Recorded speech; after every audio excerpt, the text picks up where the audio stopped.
Hello, and welcome to the latest in this really interesting unfolding series of tools that have been helpful for me that were developed in the time that I was training to cross England with my coach. Well, training to cross England by myself, working with my then coach, now colleague and friend, Andrew Moss, who's here with me. Hello, Andrew. Hello, Kay. Yeah, it would have been nice to walk the trek with you, but I think I was on the other end of the phone when you were doing that trek.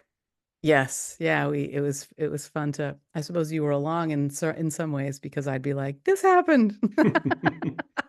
Yes, I got the highlights and the lowlights, I think. Yeah, yeah, yeah. Yeah. So these are it's we've been talking this morning about like which ones have we done? There are 7 tools total, and then we brought an extra one in that should have been in these. I feel like it's been a tool that's been really helpful for me. That was about the midline.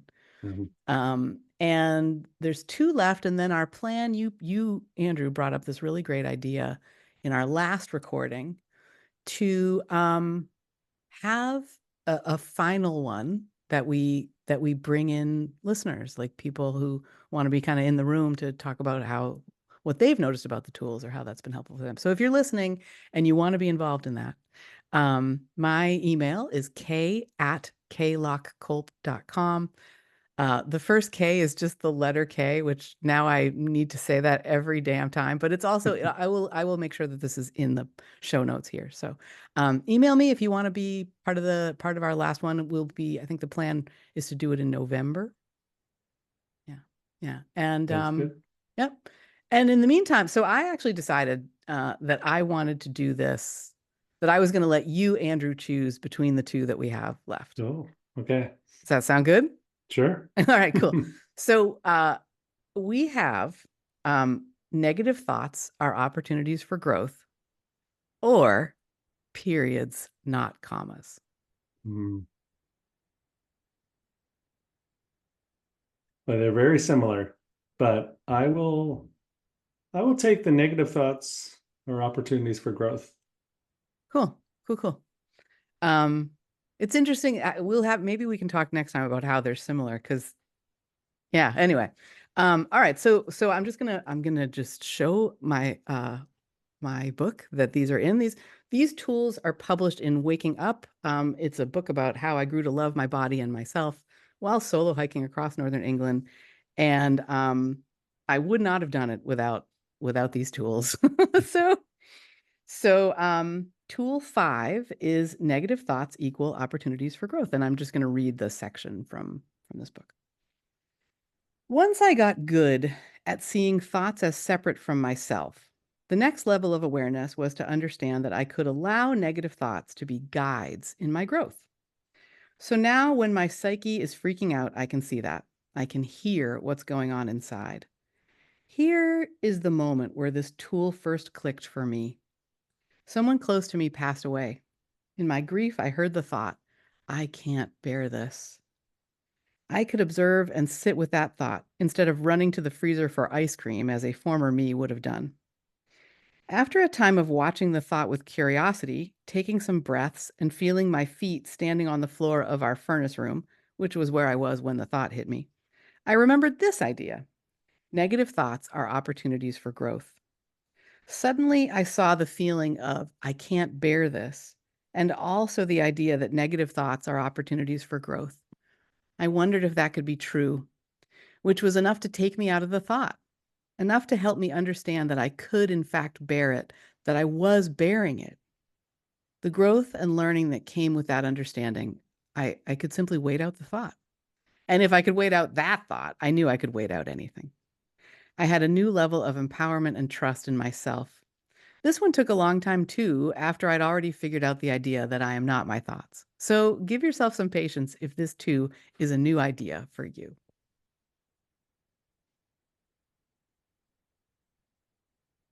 It's a great explanation. Mm, Great context and very honest for the reader or the listener in this case, because yeah, it does the first part, the part about actually understanding that we are not our thoughts, isn't just a throwaway. That's that's the real work, actually, for a Mhm. lot of people, right? Is just even try to comprehend that intellectually, and then practice it, and then have it become somewhat your new operating system. Mhm. That's a journey in itself. Yeah.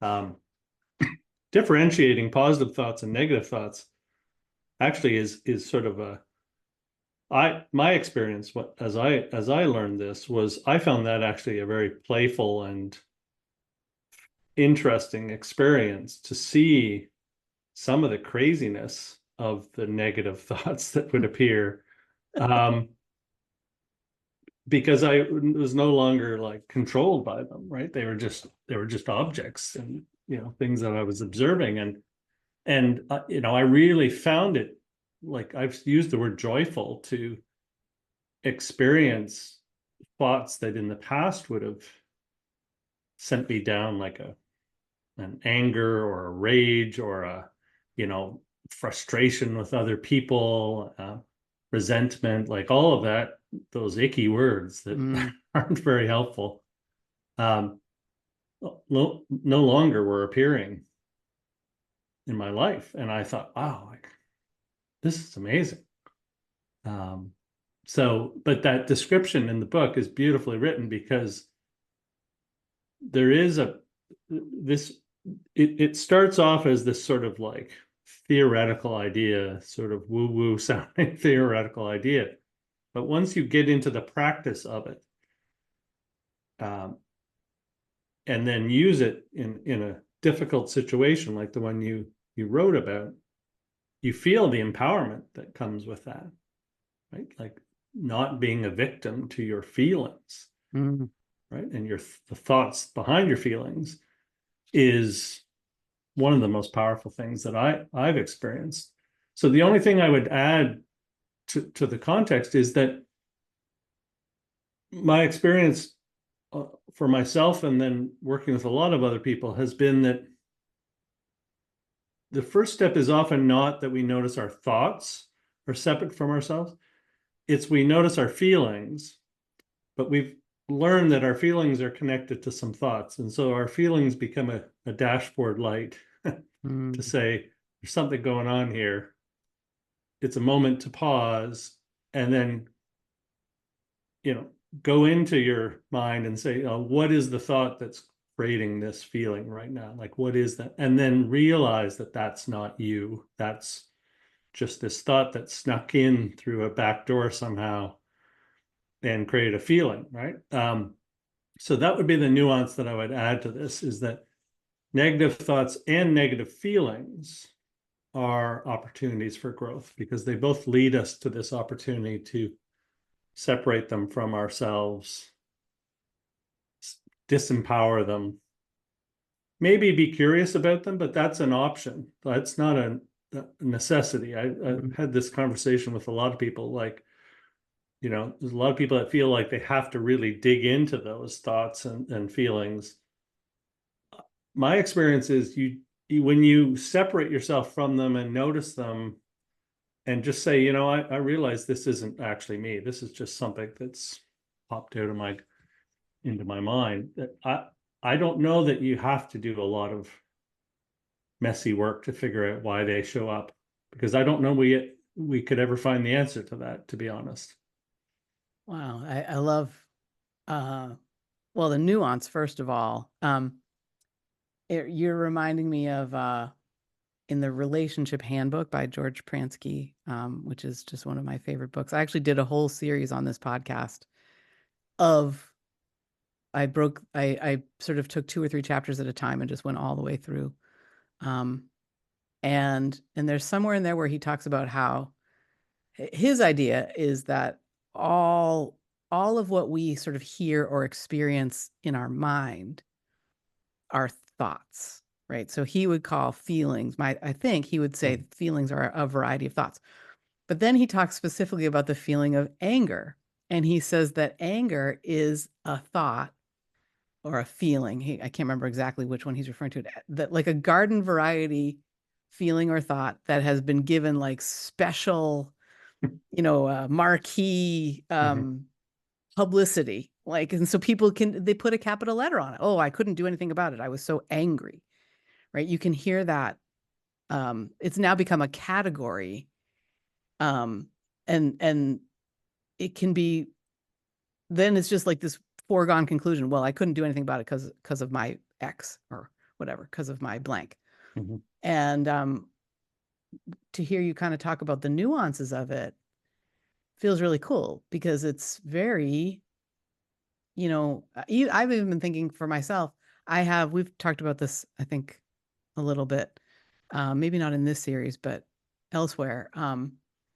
That I have this vast data storage of songs, of quotes, things from movies, things from coaching, profound moments as a coach or even as a client. And um, there's always this thing in my head called that my son has called the eternal jukebox. And I'm like, I love that's a great title for what this is.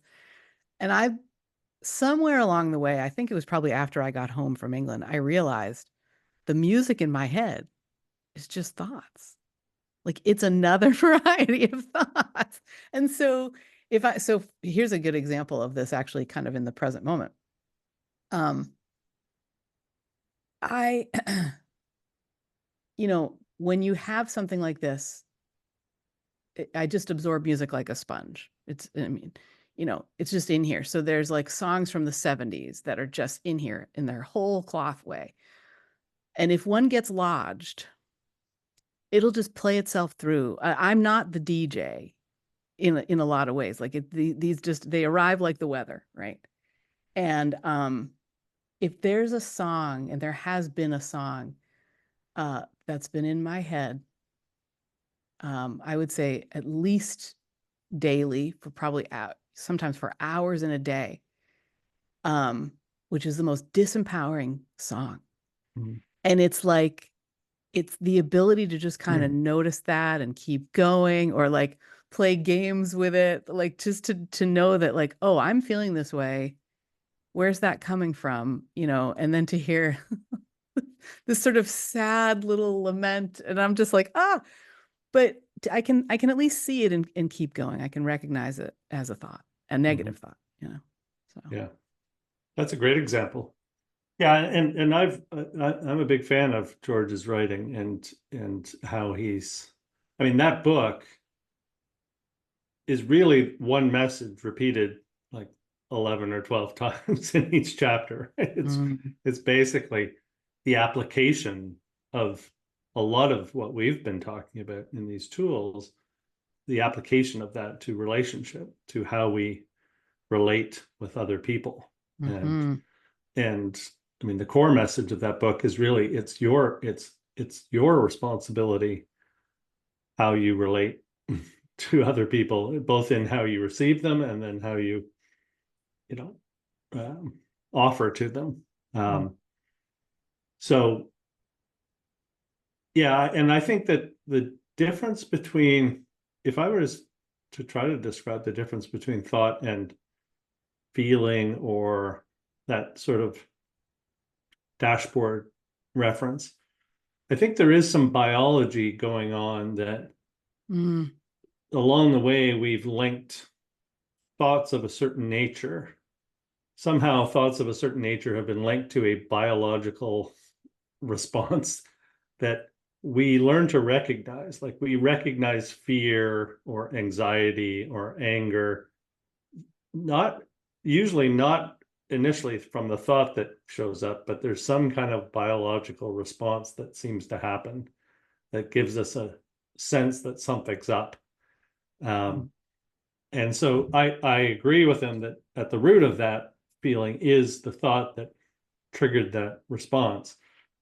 But I think I just want to make sure that, like, I think for people, you're not going to, I don't think there's many humans who go around the planet only operating from a thought awareness plane. I think that sometimes thoughts get by our consciousness and appear as the biological version of themselves, in terms of, we notice like a gut tightening or a chest tightening or something. Mhm. And it, all of that is just the same message that's at the core of this tool, which is to thank, to be grateful that we have a system that gives us warning that something's up, Mhm. and gives us an opportunity to either just, let it be, marvel at it, have a good laugh about it, recognize it for what it is, and move on with our day. And Mhm.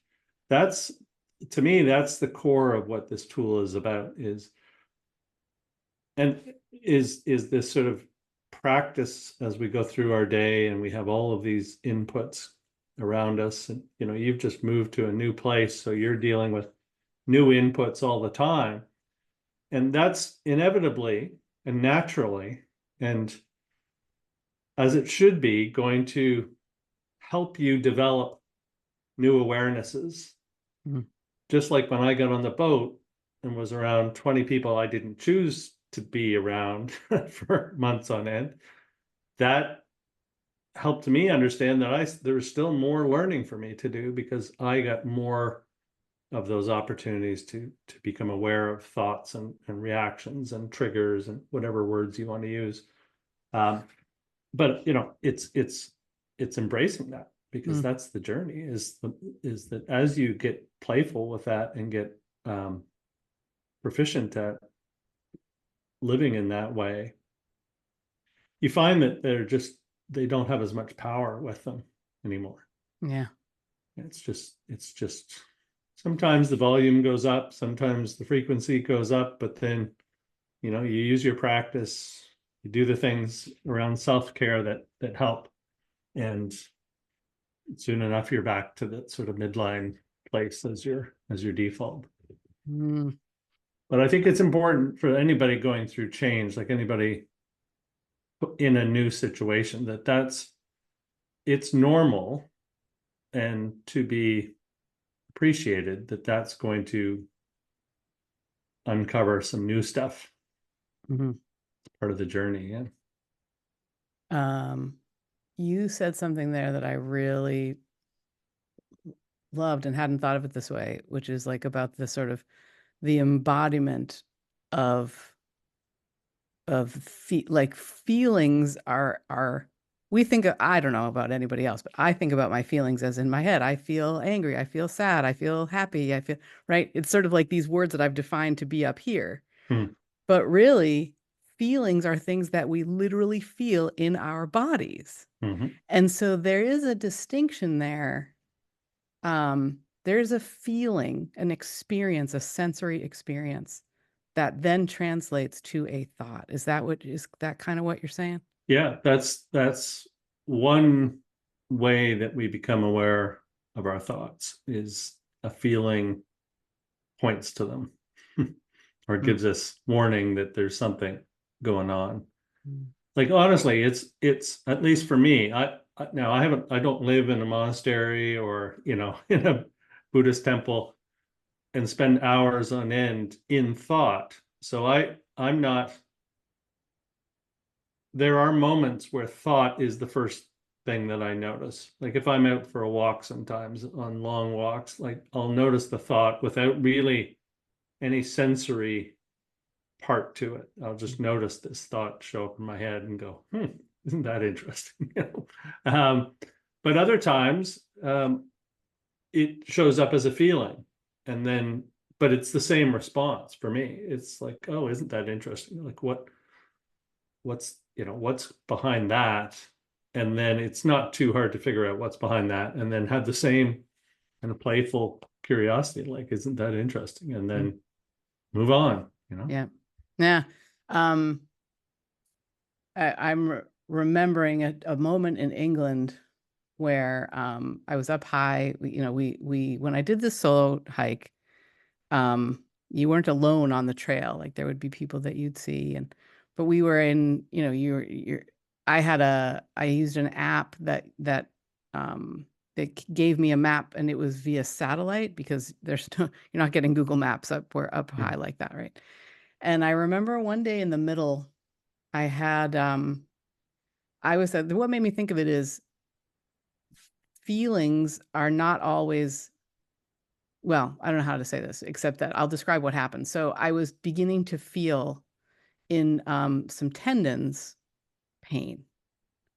And I was up high. I was remembering like what that noticing that or having that feeling arise of pain got me thinking about like the day before someone had been transported out by helicopter because they broke their ankle, and like I started to feel like, oh my God, I'm all alone up here. Like what could happen kind of a thing. So like I could see these thoughts, and what I sort of did about it was I could hear I had just passed, or maybe an hour prior, I had passed a family, this wonderful family, um, who was doing the hike. Like it was family and friends. So there were cousins, there were nieces, there were grandparents, there were uh, best friends from life, all sort of doing this at the same time. And they had stopped in this little village. They were British, so extended family had come and brought them lunch, and they just planned to be in Mm. the village. And so I'd sort of walk past and talk to them a little bit, and I kept on going. And then I started to feel this knee pain, and I'm up high,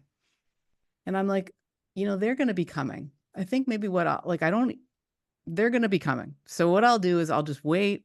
I'll massage. I'll do some self-care and just be happy in this place because when I'm sitting, I'm not feeling pain, and just see if I can walk with them a bit. And so that was sort of what I did with that feeling to thought to conclude. Like it was external to me in the sense that I could go, okay, I am feeling this. I can choose what to do about it. And just to put a little, I don't know, to give the end to that story, this still is sometimes that I just thrill to think about. So they came up, and there were maybe 7 or 8 of them. And I was like, can I walk with you guys? I just want to have some company in case this turns into something else. Um, and they were like, sure. And they introduced themselves. And there was this couple at the beginning. Their names were Karen and Peter. And they had a dog with them. Like you saw dogs all the time, but they had this very sweet doggy with them. And I was walking in front of Peter, and we were just talking. Like Karen was in front of me with the dog. Uh, and as we're walking, Karen, I noticed she'd be in perfect conversation. So would Peter behind me. We'd be talking and talking, and she would periodically say, "Okay, Peter, there's a turn coming up here. Okay, Peter, you're gonna have to step high over this rock." Um, and then so I'm like, "Well, that's interesting. Okay." And then Peter says to me, "What color is your shirt? It's really bright." And I was like, "It's orange." Like it was so peculiar to me that he didn't know what color it was, except that he could just see it, right?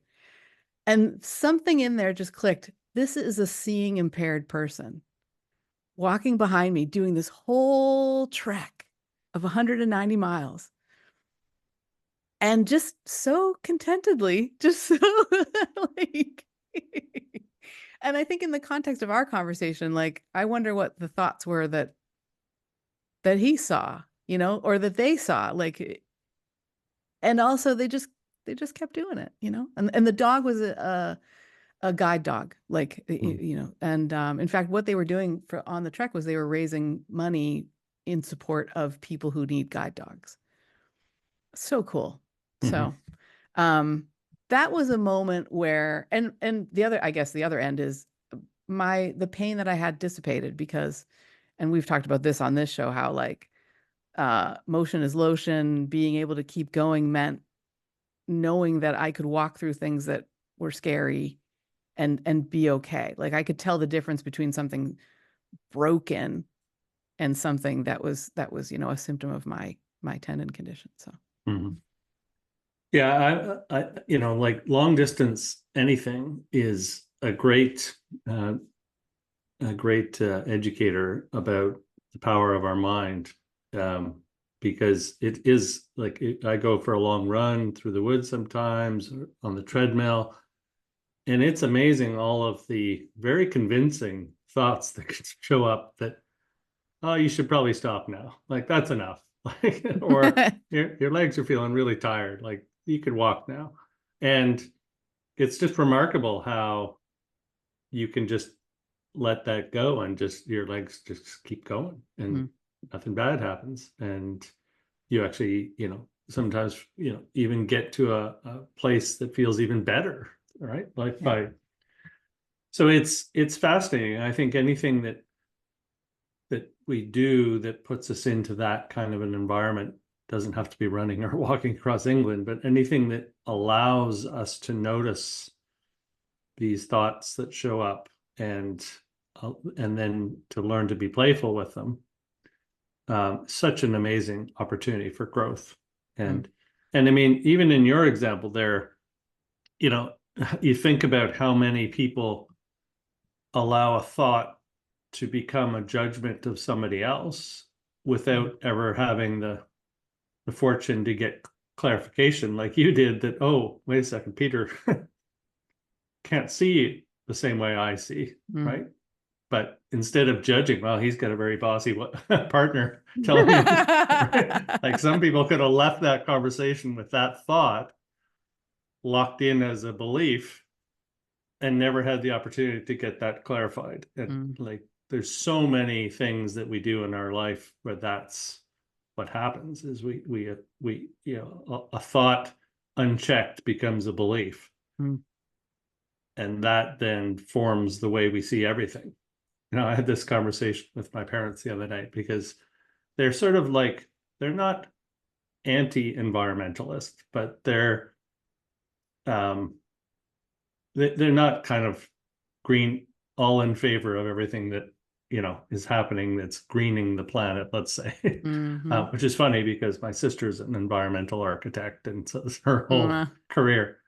So one story about I think it was a Tesla catching fire is all the proof they need of what's wrong with electric vehicles, right? The danger and mm. why it's a bad idea. I actually shared your son's story. I said, good friend of mine's son driving a Subaru, probably the safest Yes. one of the safest cars on the road, had an engine fire, like just random engine fire, and like so I don't know if you're saying that we should take all the Subarus off the road, right? And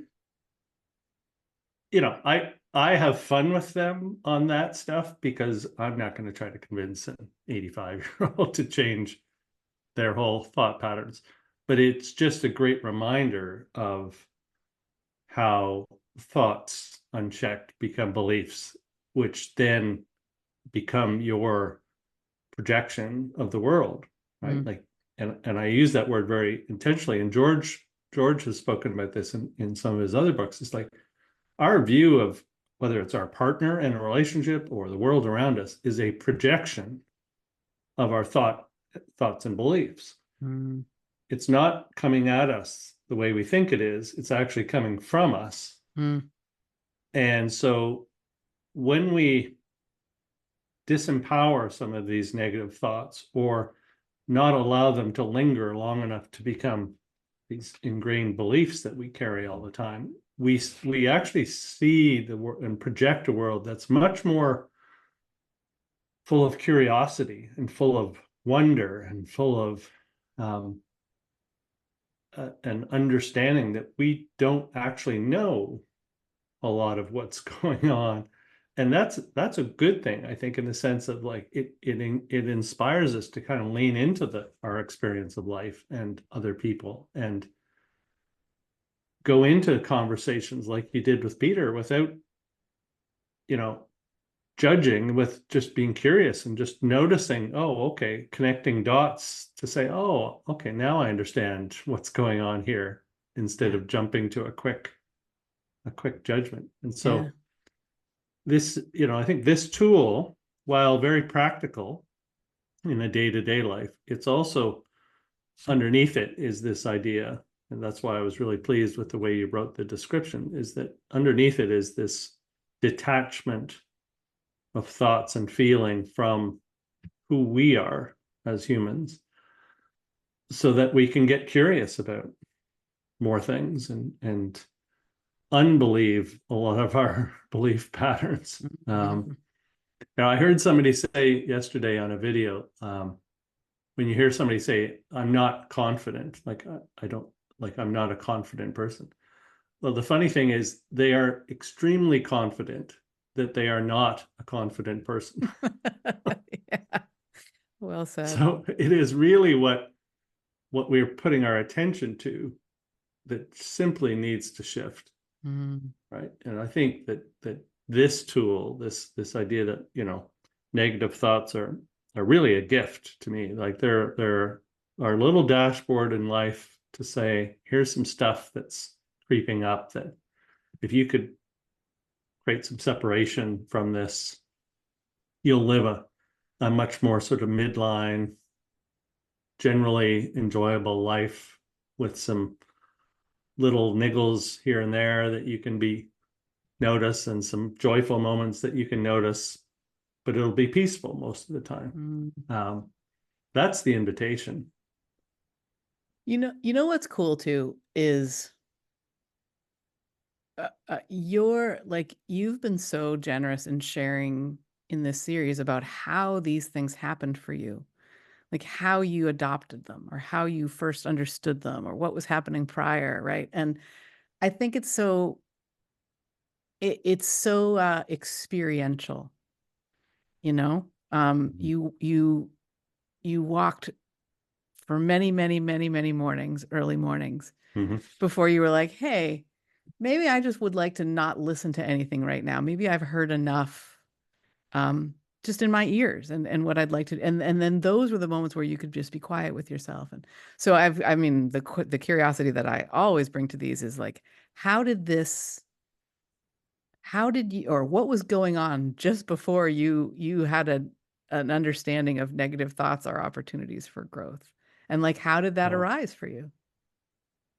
yeah, I mean, it was a really messy time in my life. I think I've told the story a little bit, but for those maybe listening for the first time, yeah, I mean, I wasn't even aware. I was just in not a happy place in my life. I was owned a couple businesses, working really, really hard. They were really there was a lot of frustration I was experiencing in the businesses.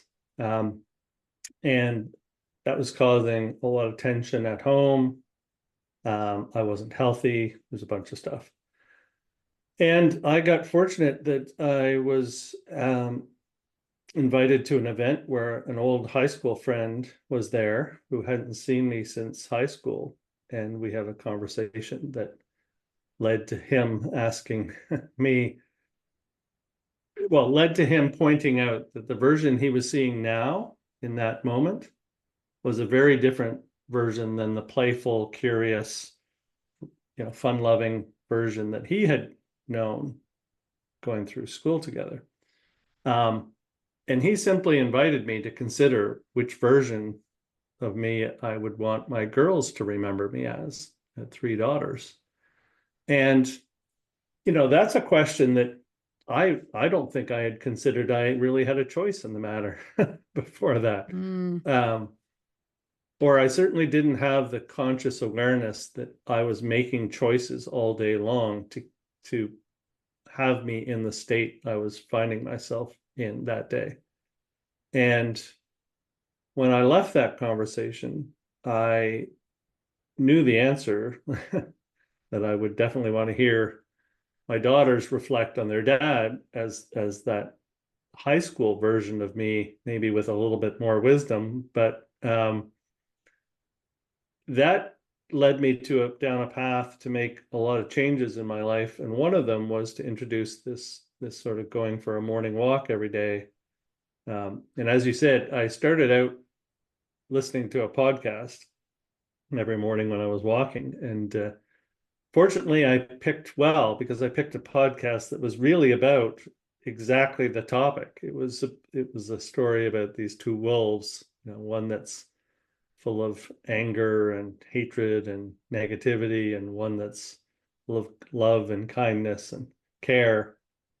And the fable goes that the grandfather is explaining this story to his grandson, and the grandson asks, which one wins, grandfather? And grandfather takes a long pause and says, the one you feed. And that they don't even well, and then the podcast basically interviews people about how they interpret that story for themselves. Mm. And what was helpful about that initially was that I was able to see the application of the tool we're talking about today, really, and to hear people talk about it as it related to their life. So I was almost sort of witnessing these case studies of other human beings Mm. and how they had become aware of their habit to feed negativity, or they had learned to feed a different kind of energy. And so over time, I had this sort of evidence of other humans having done this.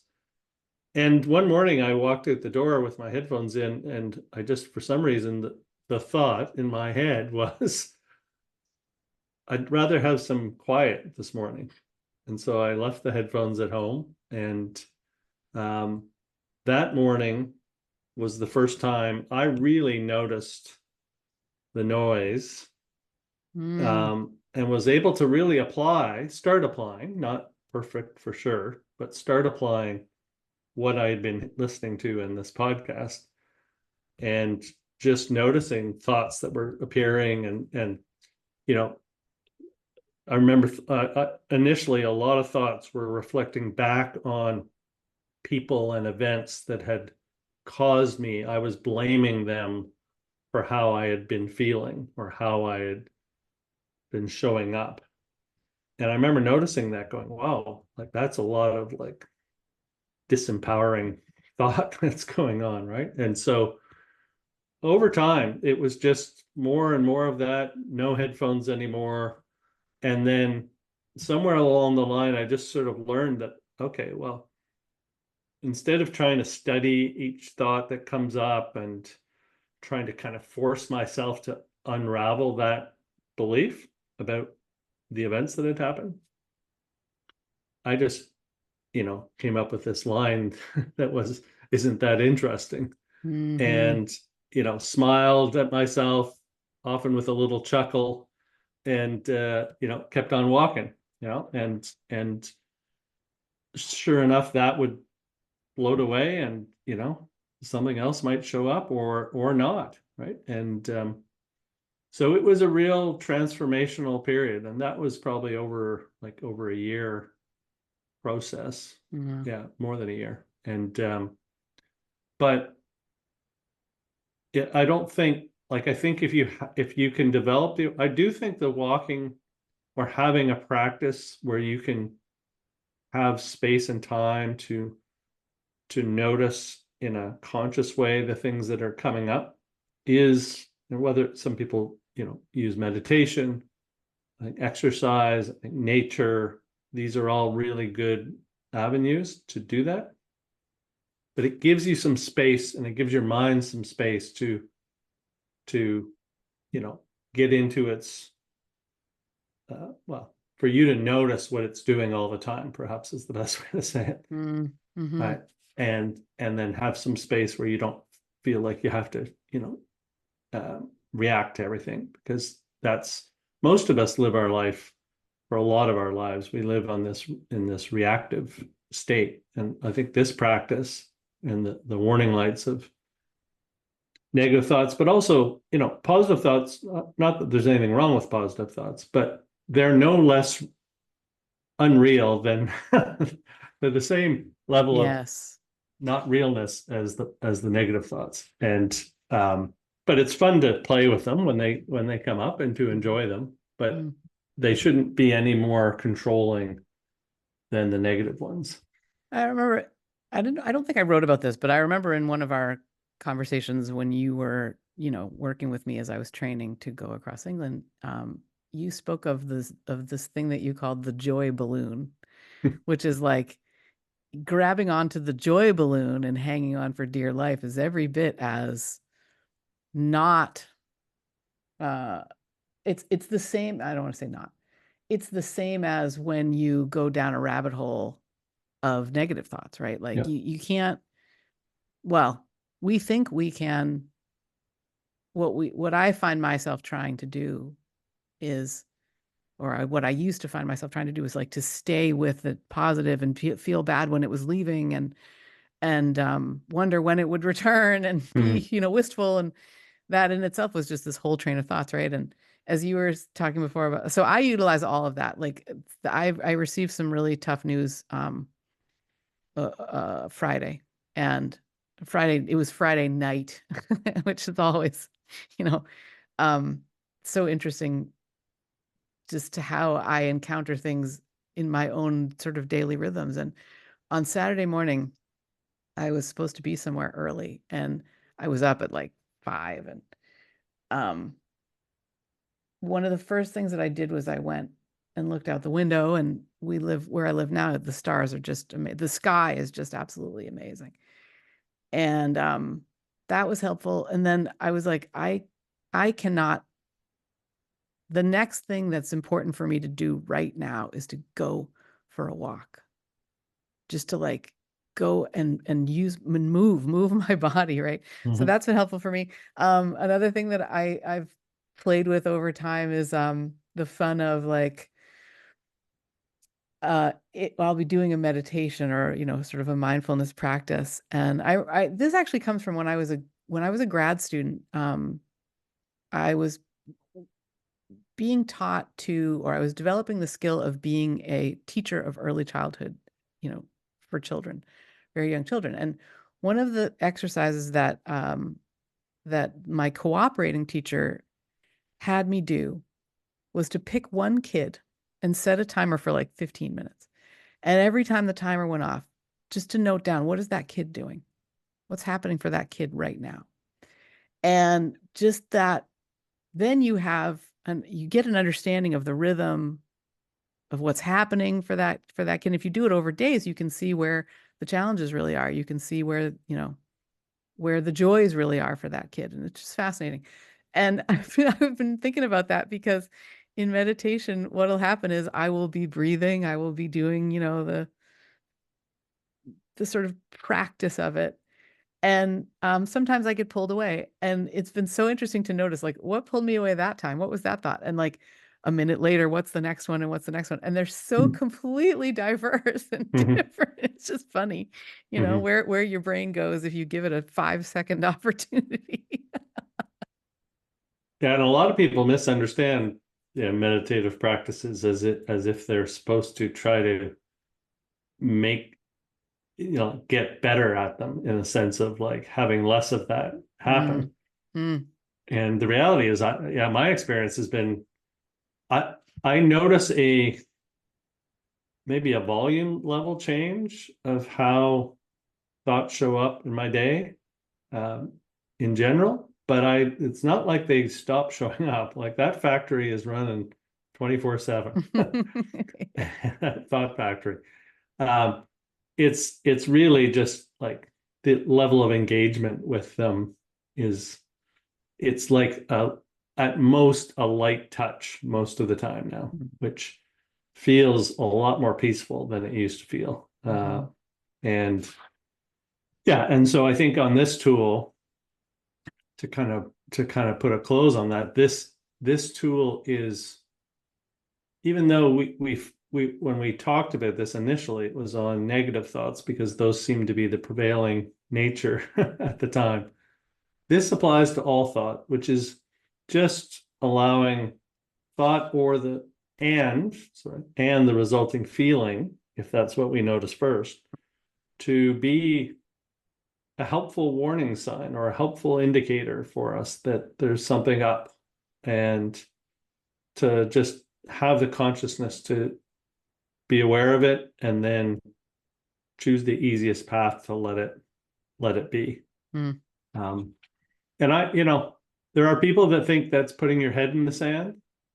but I think putting your head in this, the idea that you have to suffer with a thought Mm, is just a belief. That's an old belief that's been, you know, made popular in some parts of culture. I think there are a lot of people who live their entire lives in a loop of the same thought over and over and over again, of the same stories, the same thoughts, the same script, and never escape that until they come to this understanding that, well, wait a second, actually, my experience of life right now is based on this script that I keep mm, reliving.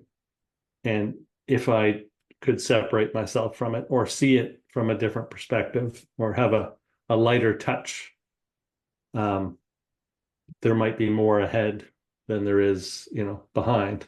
mm, So like this is an important one when it comes to like all the suffering that we see in society and all of the manipulation that we see, because all the manipulation, from all directions, it only works because there's enough of us that are still living in a reactive state.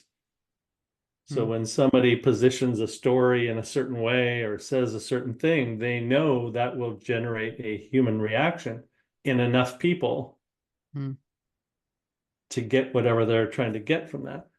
But if we actually lived in this way where we go, oh, I see what's going on. I feel you. I see you thought. mm. Um, that power goes away very quickly. Uh, I love that you brought that up. And I think first of all, just the shift from negative thoughts are opportunities for growth to thoughts are opportunities for growth feels like a Mhm. really important one. And then um, as we're wrapping up, I think the last where it feels like I'm arriving is a it's like what I've got in my head is coming back to where you started is not the same as never leaving, which is that beautiful Terry Pratchett Mhm. idea that has I know has been very motivating for you. Because this is something that I've known about for a couple of years. I think I first heard of it from you, which is that when we feel bad, we do bad things, whether they're bad and mean to ourselves or others, right? Or, you know, to the world. When we feel good inside, we do good things. And where it's coming up for me right now is I got to thinking about like, why are they manipulating? Why do they think that they need whatever it is that they think that they need? They being the people who are trying to motivate others to Mhm. do their will, basically. And um, and this is an idea that it feels a little scary to even voice because there's just a lot of energy around about like, well, if you're not with us, you're against us, and that is it's a thought, but um, but I just wondered, yeah, if you had thoughts on that because you were the first person who I really heard about that from this idea of feeling Mm. good means doing good things, Well, and the opposite is true too. I'm going to give it the proper attribution, which is the kids that I had worked with in Chicago actually taught me that. Really? Yeah. So these are kids who are in a program, not kids anymore. They're young people who are in a program called Rebels for Peace. Mm-hmm. They live in a world where, yeah, most of us would be on a high level of warning lights all day long. Mm-hmm. And what they've realized is that when they feel, and it wouldn't even say good, it's when they feel okay. Mm-hmm. It's not Disney good. No, it's not Disney good. But when they feel okay with what's going on in them, doesn't change what's happening around them. But when their inner being is okay, they never would consider doing anything bad to somebody else. Mm. And I think they came to this understanding by noticing that. right? Like these are Yeah. kids that had grown up where in an environment that was entirely a reactive environment. Yeah. That the warning light was actually like a signal to go and do something, Well, and especially. there was real danger a lot of the time for them, right? Not imagined danger, not future worries about danger, but real things happening in their environment from the time that they were very young. Isn't that true? Oh, sure, yeah, Yeah. but there still are, but Yes. their experience of it is completely different. Yeah. And the manifestation of what danger, what we might consider danger,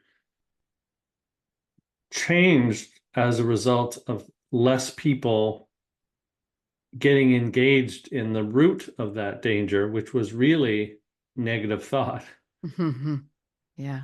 right? So the Yeah. danger is almost just like a collection of warning signals of people that are feeling a negative feeling, and enough people all at once. But there's something that they said, which was that when they didn't get into that, and then that meant the people around them somehow also had their barometer kind of like their temperature come down a little bit, that the whole environment that we would say is dangerous didn't have the same danger Mm. of an experience to them. And so their whole mission became, how do we help young people? And it was interesting because the program that I was involved with started by trying to reach students in high school. The high school students told us this is too late. Too late. Like we need to start in elementary school. Wow. And they taught us that the only people that the kids in elementary school were going to listen to were people that looked like them and sounded like them. Mm. So they wanted to learn how to teach this, what we've been talking about, these tools, to elementary school kids. Because if those kids can feel okay in their environment, then they can create a different kind of environment and not be the byproduct of an environment, but they can actually be the creator of one. Um, so that, yeah, that came, and that, I've seen that with some volunteer stuff I did in the prison system as well, right? Hmm. Like it is, when you see it for yourself with people that are in some of the most difficult situations you could imagine, and you see how it transforms their experience of life, you go back to your own life and go, okay, like I can do this. Like this it's not a question of does it work? It's do I have the patience with myself and the love for myself to give myself a chance to learn this and be inspired by what I've witnessed in these other people. And I think in my story, it was that podcast, listening to other people's versions of this, that has also then been strengthened through the work that I get to do, to see the transformational nature of it in other people. And honestly, my biggest challenge right now in life is to not allow myself to get pulled away from the idea that these tools we've talked about are the solution to everything. Mm. And it's easy to get pulled into other people's stories and what other people want to talk about and what other people's, challenges are. But it's always coming back to this. And one of the great teachers, and actually Eric, who is the person that I'm going to attribute our next and final tool to. Hmm. I once I once did this coaching program. I don't know if you ever did it. I can't even remember what it's called now, but part of it was it created this very detailed profile report on you, sort of like a personality, but also like it was one of those, and it was a coaching program where they were teaching people how to use this tool. Hmm. Anyway, I got this very detailed summary of myself, and Hmm. I shared it with Eric. And I said, "What do you think, Eric? Does this like ring true?" And he said, "Well," he said, "the thing you need to remember about all of these tools, all of these personality tests, all of these assessment tools, is you're the one giving the answers.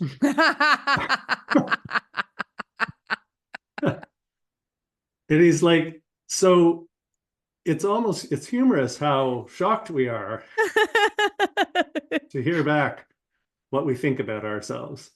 I And he love said, that so these are great proof that we are a projection of our thoughts. Mm, And our experience of life is a projection of our thought patterns. Because yes, this will be accurate to your experience of yourself in your life so far. But don't hold on to that too tightly because that can change. And I yeah. thought, wow, that was helpful.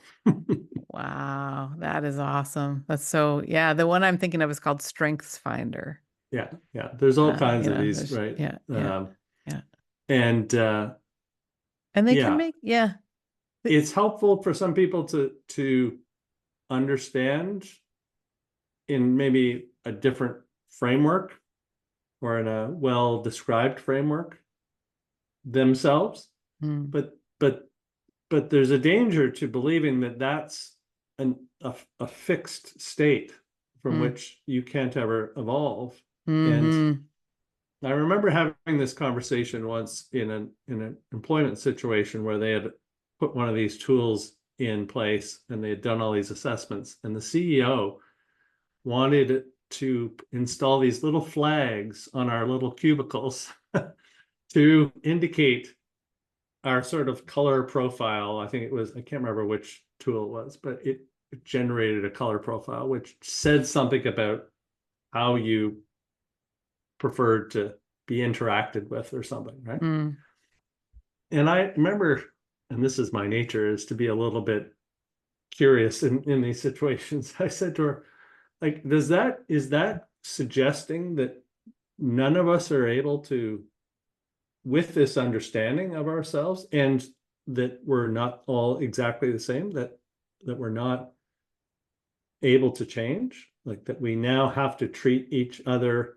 strictly by the, this one way of seeing, because it's how I see myself is what this flag is. And if I see myself differently next week, because I maybe see the thoughts that are leading me to see myself how I see myself, then maybe I'll want to switch flags and like, right. And so it was the whole question of like, are we trying to create?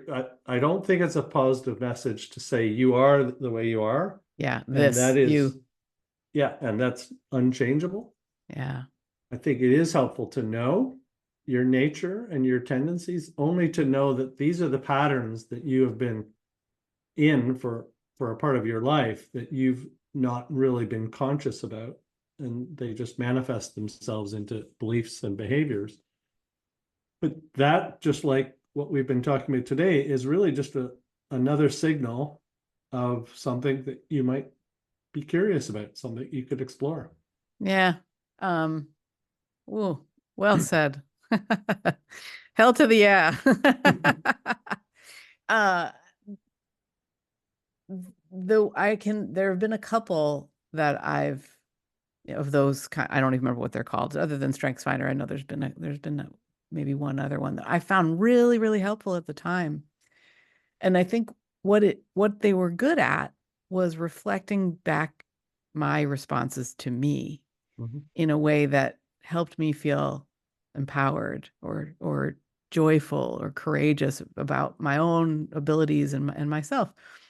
And there's one in particular, I remember one of them sort of gave me the conclusion that I was a catalyst.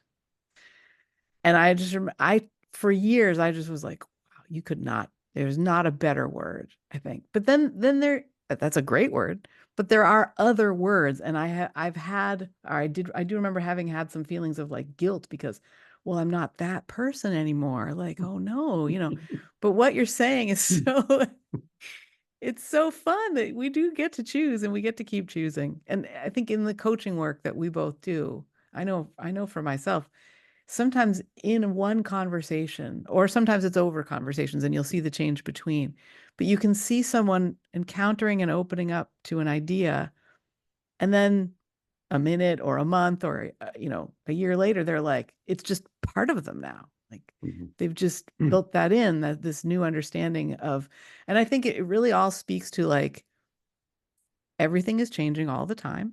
And we've been perhaps taught some ways to deal with that that are not super helpful.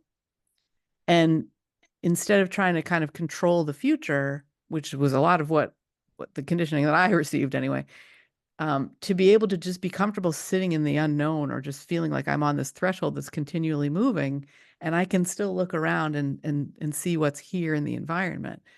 It feels like is the mechanism now that you know Mhm. that works. So wow, what a great conversation. Thank you. No, you're welcome. Thank you. Super fun. Yeah, you're welcome. Woo.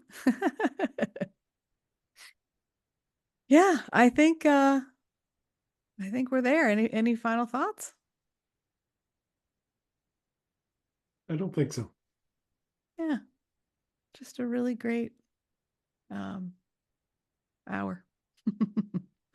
All right. Well, thank you, Andrew, for this. Thank you to you listening. It means a lot that you're here. And yeah, we'll see you next time. It's great to be present with you. We'll see you next time.